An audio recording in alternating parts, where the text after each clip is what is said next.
Sharon Wilson, organizer for Earthworks Oil and Gas Accountability Project. Thank you for this opportunity to speak to you today about the proposed changes in the ozone standards. Earthworks Oil and Gas Accountability Project is a nonprofit organization dedicated to helping people who are suffering from impacts of energy extraction. Our members often live within a few hundred feet of drilling operations and infrastructure. I am a certified optical gas imaging thermographer, and I have been using a FLIR GF 320 camera to document volatile organic compounds, or VOCs, and methane emissions from oil and gas facilities in several states. Ground level ozone is made when VOCs and nitrogen oxides combine in sunlight.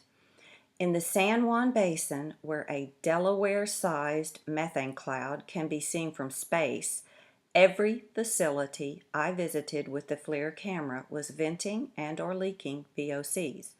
In Weld County, Colorado, the VOC release you see here was from a facility adjacent to Northridge High School in Greeley.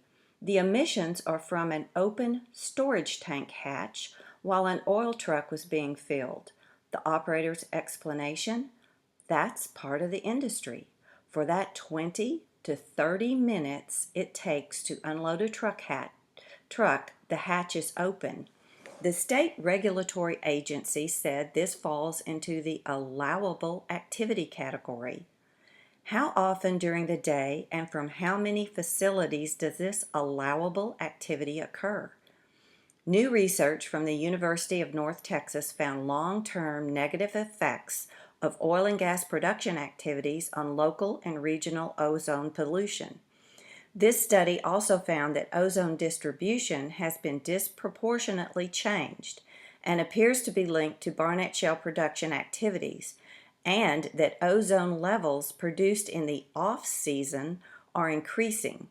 This research will be presented in further detail today. Investigations in the Eagle Ford Shale, including over 2 years of FLIR videos, show these emissions are significant and ongoing.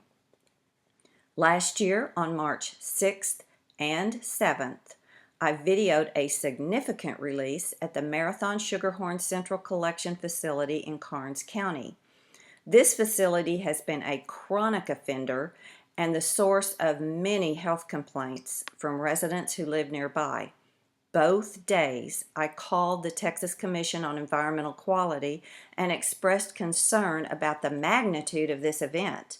The San Antonio Region Air Section refused to conduct an investigation of the release, saying the agency is not required to investigate a complaint from a non-resident.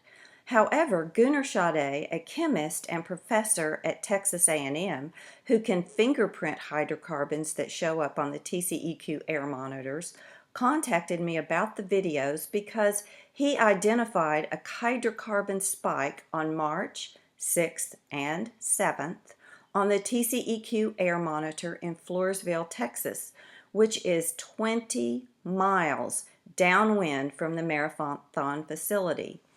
This puts San Antonio easily within the range for impacts from Eagle Ford Shale production, and we know that San Antonio already has ozone attainment issues. Emissions have been ongoing throughout the Barnett Shale. This is the reason that after 5 years of trying to get help from the state with no success, Denton residents felt forced to ban fracking to protect their families' health.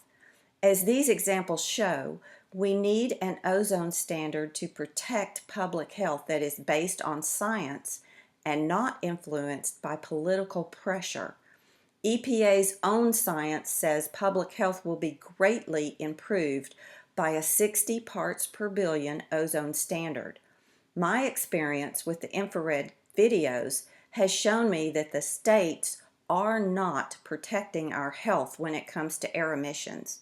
It is clear that accurate gauging of actual emissions from methane and VOCs from these facilities is needed. We are depending on you to protect public health by mandating and enforcing a 60 parts per billion ozone standard. Thank you very much.